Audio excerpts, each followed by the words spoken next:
You know that feeling when the ground beneath your feet just a broken bar vanishes? It's not a dramatic, movie shatter kind of break. It's quieter than that, more insidious. It's the slow, creeping realization that the story you've been telling yourself about your life, about who you are, is built on a foundation of sand, and the tide is coming in. That was me. For years, I was running on a simple, brutal formula. It went like this: to be worthy of love, of happiness, of a place at the table, I had to be perfect. I had to be strong. I had to be the one who had it all together. My worth was a currency, and I was constantly, desperately trying to earn enough of it to finally feel like I could just a broken bar breathe. I became a master architect of a flawless facade. My smile was always ready. My answers were always confident. I was the rock for everyone else, the reliable one, the one who never cracked. But inside was a different story. Inside was a frantic,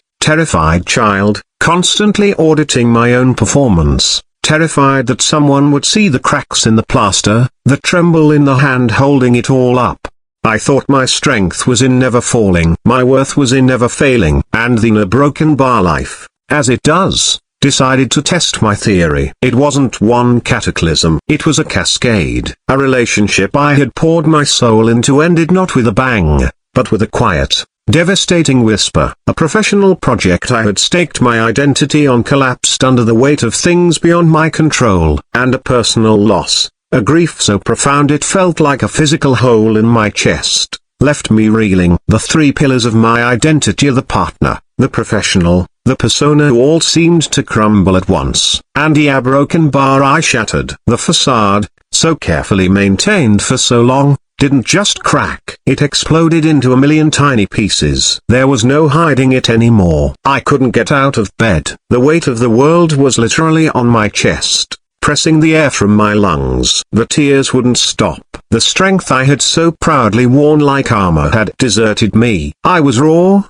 exposed, and utterly, completely broken. I remember sitting on my bathroom floor, in the middle of the night, just sobbing. And the thought that screamed in my head wasn't about the lost love, or the failed project, or even the grief. It was this: you are a fraud. You were never strong. And now, everyone will see you for what you are, worthless. I had hit bottom. And the map I had used my entire life to navigate the world had just burned to ashes in my hands. I was lost in my own life. In that absolute darkness, a friend, someone who had seen through my act for years, said something to me that felt like a riddle. She said, "What if the breaking isn't the end of you? What if it's the beginning?" I didn't understand. It sounded like spiritual bypassing, like a nice sounding quote you put on a poster. How could this unbearable pain be a beginning? How could this utter collapse be anything but a failure? But I had nothing left to lose. So, I sat with it. In the silence of my own ruin,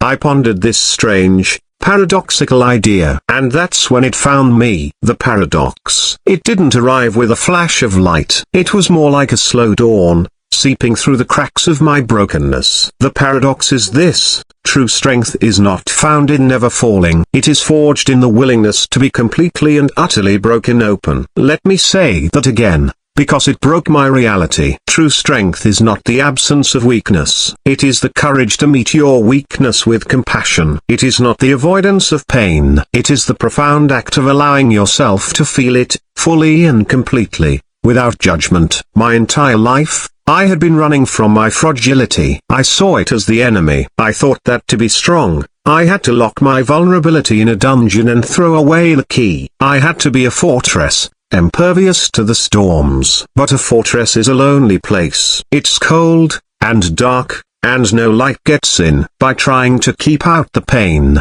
I had also kept out the joy, the connection, the very things that make us human. The breaking a broken bar, the shattering a broken bar, it wasn't my failure. It was the fortress walls coming down. For the first time, I had no choice but to stop running. I had to sit in the wreckage. I had to feel the searing pain of the lost love, the sharp sting of professional failure, the hollow, aching void of grief. I stopped fighting the tears. I stopped telling myself to be strong. I just a broken bar let it be. I let myself be weak. I let myself be fragile. I let myself be a human being who was hurting. And a miraculous thing began to happen. As I allowed myself to be soft, I discovered a resilience I never knew I had. It wasn't the brittle, rigid strength of the fortress. It was the flexible, enduring strength of a deeply rooted tree. One that bends in the hurricane but does not break because its roots go deep into the earth. My roots, I discovered,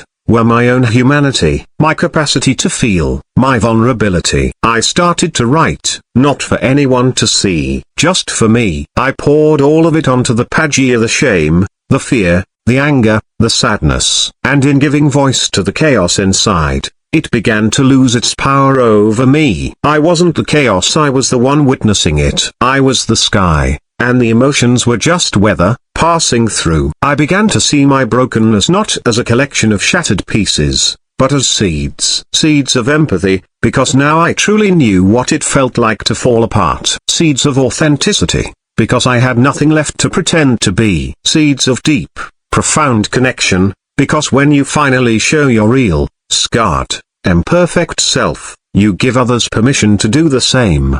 The very things I had spent a lifetime running from were my sensitivity, my emotional depth, my need for connection were not my liabilities. They were my superpowers. They were the source of my true strength. The love I craved. I started to find it in the gentle way I began to speak to myself. The worth I was trying to earn. I discovered it was never outside of me to begin with. It was my birthright. It was in the simple, undeniable fact that I existed. The paradox healed me. It rewired my understanding of everything. I learned that light cannot exist without darkness. You cannot know profound joy if you have not allowed yourself to feel profound sorrow. You cannot have deep connection without the risk of vulnerability. You cannot be truly resilient if you have never been broken. The goal of life is not to arrive at a destination of permanent happiness, a sterile room where nothing ever goes wrong. The goal is to become a vast and welcoming space, capable of holding the entire, beautiful, messy spectrum of human experience. The broken places, the scars, the tender spots, a broken bar, they are not evidence of your damage. They are proof of your healing. They are the places where the light enters you. So, if you are there, right now, sitting on your own version of that bathroom floor, a broken bar, if you feel the ground has given way and the map has burned, a broken bar, if you are holding the pieces of a life you thought you were supposed to have and you don't know how to put them back together, a broken bar, please, listen to me. Stop trying to put them back together the way they were. That version of you, the one that was trying so hard to be perfect, to be strong, a broken bar, that version had to break. It was too small. It was a gauge. Your breaking is not your end. It is your initiation. It is the universe, or God, or life itself, forcing you to shed a skin that has become too tight. It is painful. Yes, excruciatingly so. But it is a sacred pain. Let the walls fall down. Let yourself be fragile. Let yourself be soft. Let the tears flow. Let the anger roar. Feel it all. Do not numb it. Do not run from it. Welcome it as a teacher. In the center of that storm, you will find a stillness, a quiet, unshakable core that is you. The real you. Not the you that the world told you to be, but the you that has been there all along, waiting patiently for you to stop performing and just a broken bar be. That you is not afraid of the dark. That you knows that the dark soil is where seeds germinate. That you understands that the caterpillar must completely dissolve in the chrysalis before it can become the butterfly. Your beautiful, messy, glorious, and whole self is waiting for you on the other side of this breaking. Don't fear the fall. Don't curse the broken pieces. Embrace the paradox. For it is in our willingness to be shattered that we discover we cannot be destroyed. It is in our surrender to our own fragility that we find our unshakable strength. And that a broken bar that changes everything.